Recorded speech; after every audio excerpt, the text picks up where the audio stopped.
मंगल भवन अमंगल हारे, द्रवौ सो दशरथ अजिर बिहारी। अति बड़ी मोरी डिठाई खोरी, सुनिया घनर कहूँ नाक सकोरी।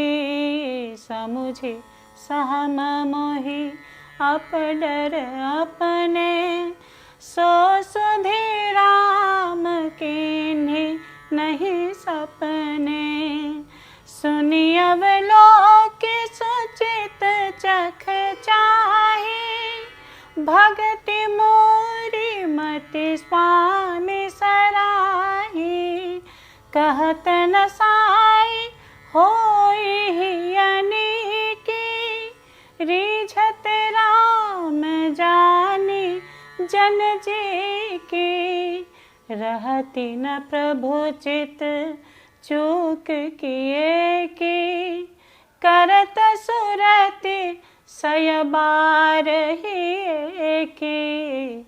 जेहि अघ बधेउ व्याध जिमि बाली, फिर सुकंठ सोई कीन्ही कुचाली। सोई कर तोते विभीषण केरी, सपने हूँ सोन राम हिय हेरी। ते भरतहि भेटत सन्माने, राजसभा रघुबीर बखाने। प्रभु तरु तर कपिडार पर, ते किए आप समान। तुलसी कहूँ न राम से, साहिब सील निधान। राम निकाई रावरी, है सब ही को नीक। जो यह साची है सदा, तो नीको तुलसी। दास जी कृपालु रघुनाथ जी की कृपा जो सर्वथा कल्याणकारी है, उसे पाने के लिए शुचिता सदाचार से उज्जवल हृदय को आवश्यक मानते हैं और कहते हैं कि यह मेरी बहुत बड़ी ढिठाई और दोष है। मेरे पाप को सुनकर नरक ने भी नाक सिकोड़ ली है।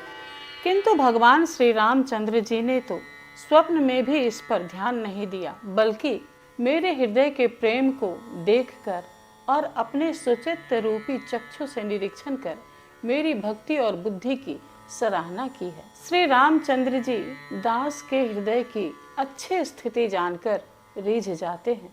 प्रभु के चित्त में अपने भक्तों की हुई भूल चूक याद नहीं रहती, अर्थात वे इन चीज़ों को भूल जाते हैं और भक्त के हृदय की अच्छाई वे 100 बार याद करते रहते हैं। जिस पाप के कारण उन्होंने बाली को व्याध की तरह मारा था, वैसे ही कुचाल फिर सुग्रीव ने चली।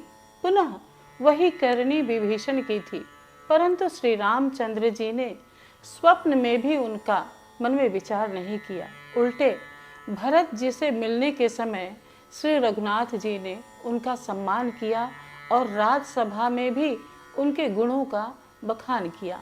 गोस्वामी जी कहते हैं कि कहाँ मर्यादा पुरुषोत्तम सच्चिदानंदन घन परमात्मा श्री राम, और कहाँ पेड़ों की शाखाओं पर कूदने वाले साधारण बंदर, परंतु ऐसे बंदरों को भी उन्होंने अपने समान बना लिया। श्री रामचंद्र जी सरीखे शील निधान स्वामी कहीं भी नहीं। हे राम जी, आपकी अच्छाई से सभी का भला है, अर्थात आपका कल्याणमय स्वभाव सभी का कल्याण करने वाला है। यदि यह बात सत्य है तो तुलसीदास जी का भी सदा ही कल्याण हो।